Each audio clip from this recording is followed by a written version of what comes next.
ত্রাহানির মধ্যে আদি মাছ ধরার লাই চেষ্টা করতে আছে। রাত্রেবেলা জাল হাঁটছে, সেখানে আসছে এখন মাছ জমেছে কিনা দেখার জন্য।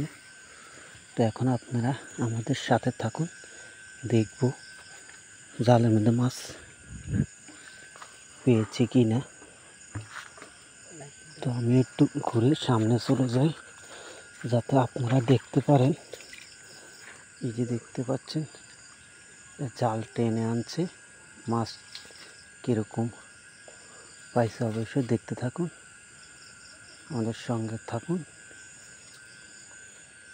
কি মাছ পাওয়া যায়? ভাই একটা মাছও নাই, তার মানে একটা মাছও পড়ে নাই। খুব আশা নিয়ে আসছিল যে মাছ পাবে, কিন্তু একটা মাছও পায় নাই। সো স্যাড, দুঃখজনক বিষয়। তো এখন যাচ্ছি, আরও একটা জাল আছে, সেখানে কীরকম মাছ পেয়েছে বা পাবে আমরা দেখব। সে পর্যন্ত আমাদের সঙ্গে থাকুন। তো এখানে আসছি মাছ দেখার জন্য। এখানে খুব সুন্দর একটা কড়াই মাছ দেখতে পাচ্ছেন, এই খুব ভালো মানের কড়াই মাছ। তো দেখি আমরা এখানে কি কি পাওয়া যায়।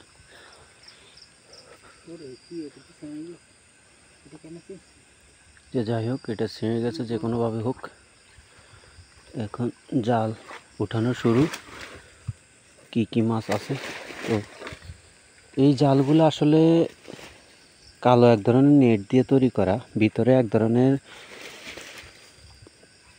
আরেকটা জাল আছে, যাতে মাছ ঢোকার পরে এখান থেকে বাইর না হতে পারে, সেরকম একটা পর্দা দিয়ে রাখছে আর।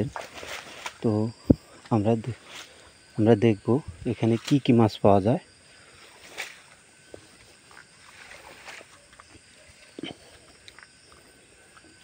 যত পানির স্রোত বেশি হবে তত মাছ বেশি পাওয়া যাবে। এখন গত 2-3 ধরে হালকা হালকা একটু বৃষ্টি হওয়ার কারণে কিছু পানি জমা হয়েছে, পানির স্রোত পড়ছে, এই জন্য এখানে দেখি কি মাছ পাওয়া যায়।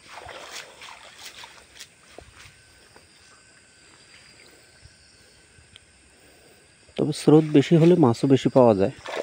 এর আগে একবার খুব ভালো মাছ পেয়েছে।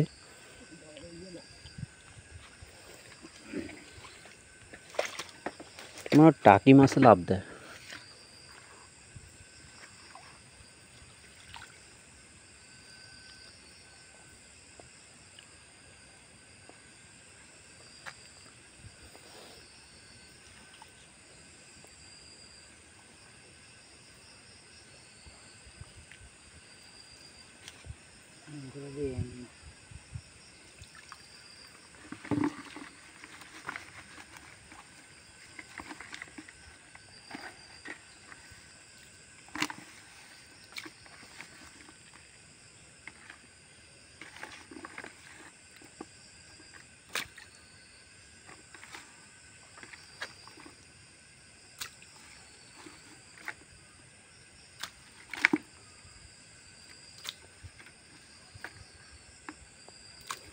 টাকি মাছটা যেভাবে লাভ দিয়েছে, টাকি মাছ না তো, এটা তো শৈল মাছের বাচ্চা, এই জন্যই তো এত লাফালাফি করে। আমি তো মনে করছি বড় ধরনের কোনো শৈল মাছ হবে, কিন্তু সেরকম বড় না, ছোটো খাটো একটা শৈল মাছ, শৈল পোনা।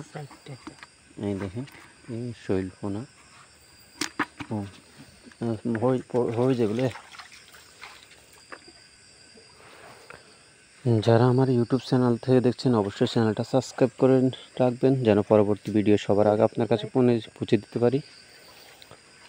দীর্ঘ অনেক মাস ধরে আমার ইউটিউব চ্যানেলে ভিডিও আপলোড করা হচ্ছে না, কারণ আমার যে মোবাইল দিয়ে আগে ভিডিও করতাম, ওটা একটা দুর্ঘটনাবশত আমার মোবাইলটা